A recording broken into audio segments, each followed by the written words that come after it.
Once upon a time, on the north coast of Sumatra lived a poor woman and his son. The boy was called Malin Kundang. They didn't earn much as fishing was their only source of income. Malin Kundang grew up as a skillful young boy. He always helps his mother to earn some money. However, as they were only fishermen's helper, they still lived in poverty. "Mother, what if I sail overseas?" asked Malin Kundang one day to his mother. Her mother didn't agree, but Malin Kundang had made up his mind. "Mother, if I stay here, I'll always be a poor man. I want to be a successful person," urged Malin Kundang. His mother wiped her tears. "If you really want to go, I can't stop you. I could only pray to God for you to gain success in life," said his mother wisely. "But promise me, you'll come home." In the next morning, Malin Kundang was ready to go. 3 days ago, he met one of the successful ship's crew. Malin was offered to join him. "Take a good care of yourself, son," said Malin Kundang's mother as she gave him some food supplies. "Yes, mother," Malin Kundang said. "You two have to take a good care of yourself. I'll keep in touch with you," he continued before kissing his mother's hand. Before Malin stepped onto the ship, Malin's mother hugged him tight as if she didn't want to let him go. It had been 3 months since Malin Kundang left his mother. As his mother had predicted before, he hadn't contacted her yet.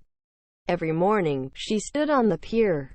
She wished to see the ship that brought Malin Kundang home. Every day and night, she prayed to the God for her son's safety. There was so much prayer that had been said due to her deep love for Malin Kundang. Even though it's been a year she had not heard any news from Malin Kundang, she kept waiting and praying for him. After several years waiting without any news, Malin Kundang's mother was suddenly surprised by the arrival of a big ship in the pier where she usually stood to wait for her son. When the ship finally pulled over, Malin Kundang's mother saw a man who looked wealthy stepping down a ladder along with a beautiful woman. She could not be wrong. Her blurry eyes still easily recognized him. The man was Malin Kundang, her son. Malin Kundang's mother quickly went to see her beloved son. "Malin, you're back, son," said Malin Kundang's mother, and without hesitation, she came running to hug Malin Kundang.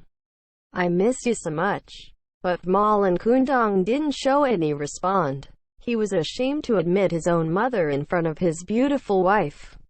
"You're not my mother. I don't know you. My mother would never wear such ragged and ugly clothes," said Malin Kundang as he released his mother's embrace.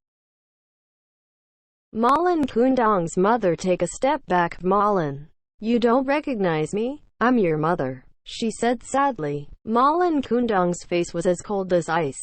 "Guard, take this old woman out of here," Malin Kundang ordered his bodyguard.